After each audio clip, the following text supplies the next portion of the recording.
Good morning. It's time to get in touch. In Touch is a public affairs show dedicated to improving the lives of Susquehanna Valley residents. I'm Freddi Hammer, News Director at Backyard Broadcasting. Well, when we watch the news on TV, we hear and we see how Vladimir Putin continues a relentless assault on Ukraine. And what many of us see as him trying to conquer land, dominate its people, destroy their heritage and identity, well, beyond donating funds to trustworthy organizations or families or churches, how can we as Americans help with the needs of the Ukrainians? Well, I propose we learn more today about an organization that's asking ordinary American volunteers to pair up with Ukrainian youth to have a conversation to help Ukrainians in their speech and language abilities. And what we have today is Rose Tatum, the volunteer manager for an organization called ENGin. Good morning, Rose. Good morning, Freddi. Thanks for having me. I heard about ENGin, and I'm so glad that you can be here with us today to teach us a little more about the Ukrainian people and what they need from us as Americans to help them learn to know English a little bit better. Yeah, I really appreciate you having me on to share more about our mission and how people in the U.S. can help. First of all, tell me about ENGin and how you spell the word. We're saying ENGin like E-G-I-N-E, but really it's a little special way that you write it. Yeah, absolutely. So first, we spell ENGin, E-N-G-I-N, and E at the end. Uh-huh. Where did ENGin start? We actually started in March of 2020. We were started by Katerina Manoff, who is an Ukrainian American who actually lives in Connecticut. And she started this because she saw a need for Ukrainians to learn how to speak English fluently. Ukrainians learn English in school, but they are focused more on memorization and rote learning and not so much on actual language practice. They're probably learning things like the cat is under the table and there is a mouse on, things that we don't necessarily use in language. Exactly. And really it's just memorizing vocabulary and grammar techniques. And Ukraine is ranked 30th out of 35 European countries in English proficiency. So she saw that there was a need. She developed this program thinking it would only be, a small little project that she'd work on, and it absolutely blew up. Oh. So before the war, there was this huge need. Since the war, we've transitioned to really serve Ukrainians who are having interruptions in their education, who have lost their jobs due to the war, who are now navigating the process of becoming a refugee. All of those things really require English language proficiency. And so that's where we came in. So you have volunteers that say, I want to volunteer and help and talk with a Ukrainian student. How old are students? So we originally, when we started, students were between the ages of 13 and 22. Mm-hmm. And we matched volunteers and students based on age. So we did peer-to-peer matches. Since the war, we've expanded our program to include Ukrainians up to 35 years old so that we can include young professionals that are losing their jobs in that group. And we've opened up our volunteer base to include anyone who's 14 years of age and older. So now we have volunteers from over 80 countries, actually, that are fluent in English between the ages of 14 and I think our oldest volunteer is 8. That is just so neat to hear about this program. The second I heard it, it just makes me sort of excited. Like, wow, these people, you can get to know one person in Ukraine and change the perspective of a lot of things, can't you? Yeah, you really can. It changes our perspective and it changes theirs as well. So not only are you helping them improve their spoken English, but you're having this strong cross-cultural connection. So they're learning about your culture, you're learning about their culture, and this is really helps them become more culturally competent, which is very helpful if they're trying to find jobs with especially with companies who may operate in Ukraine but are maybe foreign countries, or if they're trying to find remote jobs with companies that are internationally based. So all of these things come in handy. And, for refugees and those who are leaving Ukraine, it helps them adapt to life outside Ukraine a little easier. I think we see the war-torn scenes on the news, but we don't realize that there's a whole country with people that are still trying to keep the infrastructure going, and they're trying to make their families. And if they do have work, they're going to work. And those are the kind of things I don't think we really see on the news, do we, Rose? No, we absolutely do not. And honestly, I'd like to say that ENGin has close to 30 employees. There's only a few of us that are actually based here in the US. Okay. Most of our employees are in Ukraine. There's a few that are now refugees living in other countries. So between our students and our employees, we have this very strong connection to those who are currently in the country. So we have a good idea of what each are experiencing daily. And so many have fled, of course, the east to maybe different parts of Ukraine, mostly Western Ukraine. It's a little safer there now. And it's safer in Western Ukraine, of course, than it is in Eastern, Sure. where Russia has a real stronghold. You know, their daily lives consist of regular air raid sirens and lack of supplies that they need, rising cost. Like I mentioned earlier, major disruptions in their education, whether that be our high school students or our college students, loss of jobs.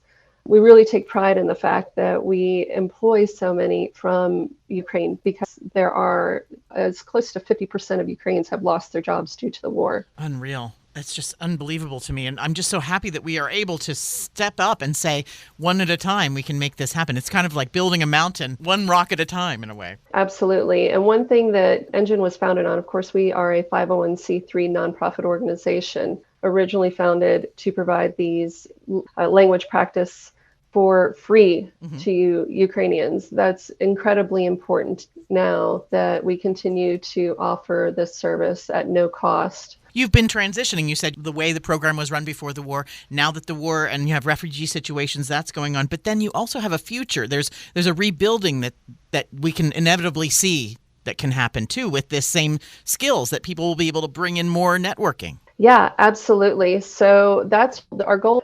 Even before the war, was to provide a generation of Ukrainians with the skills needed to access better academic and professional opportunities, and therefore transform their country. And this hasn't changed. It's only made it more important with the war. You know, Ukrainians are incredibly resilient. They have lots of hope for their country. They understand that the war is going to be ongoing, and it may be a long war, but whether they stay in the country or they leave, their goal is, once the war is done, they come back to their country and they rebuild.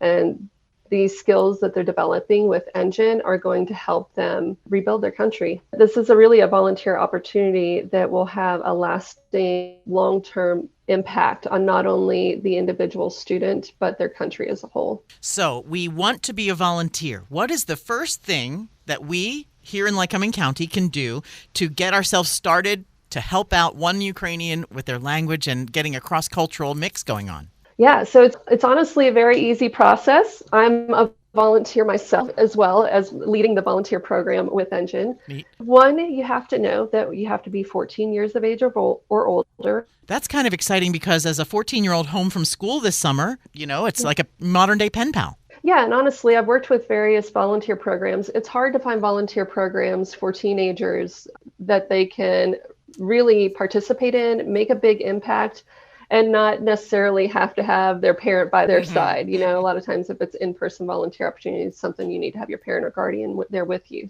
So yeah, really great opportunity for anyone who's 14 years of age or older. Must be ready to commit 1 hour per week for at least 10 to 12 weeks. You must have a strong internet connection. That's really important, because these are video chat sessions. Equipment is so good right now, lately. So recently we had a volunteer make 2 instructional videos for us, and they're not professional, but she did a really good job of providing instruction on how to use Google Meet, which is a video chat platform, and Zoom. Okay. So for all of our older volunteers, since we've opened up our base to include volunteers of all ages over 14, and we've had a lot of older volunteers who've signed up, which we're so grateful for them. There have been a lot of questions on how to use these platforms. So it's definitely something that we not only touch on in our training, but we have those videos online as well. That's a good point. The technology is definitely something that you can assist the folks with. Yeah. To get started with ENGin, you just need to go to our website, enginprogram.org, click on the volunteer button. Okay. There you'll access our volunteer application. You complete our application, and within an hour or two, you receive an email inviting you to a 15-minute interview. That is a Zoom interview where you'll meet with one of our team members, and it's really just a get to know you session because we want to know who you are, what your interests are, what your availability is, really get a good idea of who you are so we can match you with a student based on those things. You don't ever need to have a teaching degree or anything. This is not a formal lesson situation. You're just chatting and getting to know people. Exactly. That's exactly it. And there's a few steps to the process. So after the interview, you then have to attend a volunteer training or completely read through our volunteer handbook on our website, which has videos that like work through the same things as the training. But we provide all the training you need. There's no teaching experience required. This is really more of a conversational English, although we do give you the kind of support and education you may need in order to help your students learn different aspects of the English language or to like provide corrective feedback. But our training also focuses on, talking about cultural differences and trauma due to war, lots of different aspects of what your volunteer experience may encompass. But we provide the training. And once you complete your training and a short little quiz, we match you with your student based on all those things that we found out about you in your interview. How long can a volunteer? You can be friends with this person for the rest of their life. Absolutely. Honestly, we want to encourage volunteers to stay in the program as long as they want to stay in the program.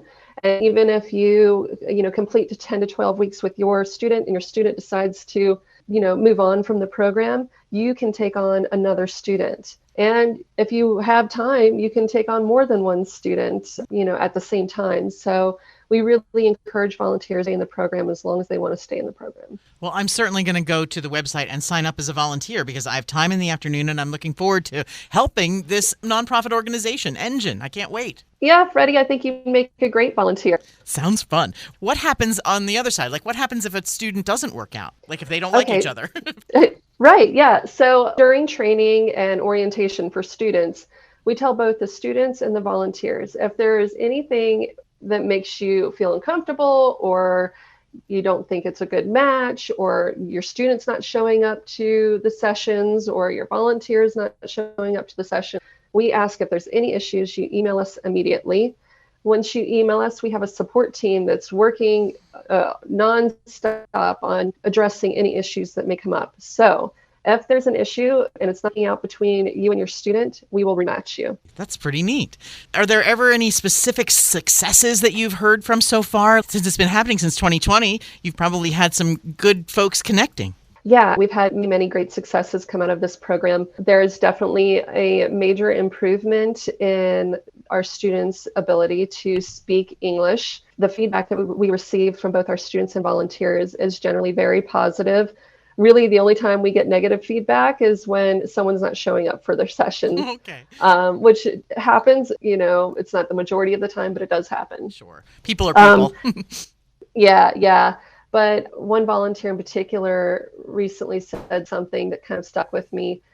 He's an older volunteer, and he's been meeting with a student who is a young professional. She's in her mid-20s. And he said that it's been the most rewarding volunteer experience that he's ever had, and that his student has become like a daughter to him. Aww.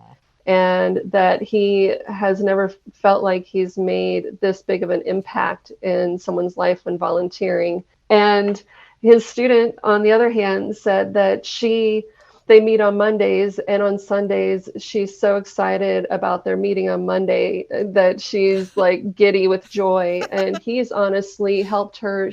She's working through the refugee process now. She'll be coming to the U.S.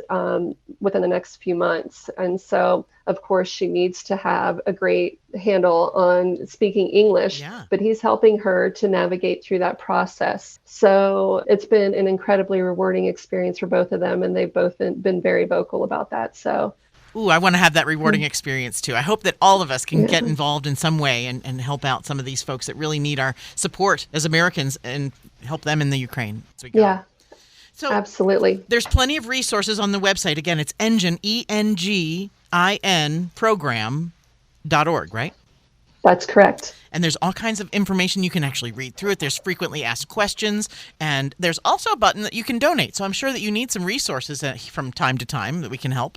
Yeah, absolutely. Like I said, our program is completely free. So, of course, with close to 30 employees and covering operational costs, it's, donations are always needed, and we're incredibly grateful for them because that's what keeps us going. As a fairly new company, it feels like you definitely are morphing, changing, making decisions as you grow a little further. Will you ever move out of Ukraine and help other countries that may have the same kind of crises? That's a really great question. I think that in the long term, that is something that we may consider. Right now, we're very focused on Ukraine. Before the war, our founders' goal was to reach 100,000 students. And so that's the goal we're on right now. Right now, we've had about 15,000 participants, and that's including students and volunteers. So that's not bad for 2 years. No. So we're highly focused on Ukraine right now. That's where our heart is. That could change, later down the road. Absolutely. Rose Tatum, you're the volunteer manager for ENGin and we certainly want to encourage everyone, especially people in university settings. I mean, this could really grow into a place where you have a partnership with different schools that could maybe help students come from Ukraine to come to America. Yeah, we actually have some really solid partnerships with high schools, colleges, universities around the U.S. and in different parts of the world. And of course, that's really how we were able to initially get so many students in Ukraine involved, because we have some really great partnerships there as well. Yeah, the partnerships, we're always looking for partnerships to help develop our program and connect more volunteers with more students, even corporate partnerships. That's something that is very important to us and to keeping our program going. It makes me think that maybe some refugees that may have come to even our area here in Pennsylvania, maybe they're struggling with English. Can they also become a student with ENGin? That's a great question. We actually don't pair students that are currently in English-speaking countries. I see. Because they have access to that practice on a regular basis. So we really try to focus on students who are either in Ukraine or have fled to neighboring countries or countries where English isn't the main language spoken. Well, there's 4,714 active students, according to your website, 3,880 active volunteers, and hopefully we can become one of them by learning a little bit more about enginprogram.org. Go online, find out more, and then sign up as a volunteer so that we can all help these folks from Ukraine become more fluent English speakers. Rose Tatum, this has been such a fascinating interview, and I'm so glad that you could join us today on In Touch. Thank you. I really appreciate you having me, Freddi. In Touch is locally produced in our studios at 1685 4 Mile Drive in Williamsport. To get in touch with us regarding questions, comments, or topic ideas, call weekdays between 8 and 5, 570-323-8200. You can also write to us at 1685 4 Mile Drive, Williamsport, PA 17701. Attention Freddi Hammer. Or email me at fhammer@backyardbroadcasting.com. For archive programs of our In Touch series, you can subscribe to our YouTube channel, Backyard Broadcasting. Each current weekly program is featured on the Backyard Broadcasting websites. Individual opinions expressed here don't necessarily reflect the opinions of the management or staff. Thanks for listening to In Touch, a production of Backyard Broadcasting.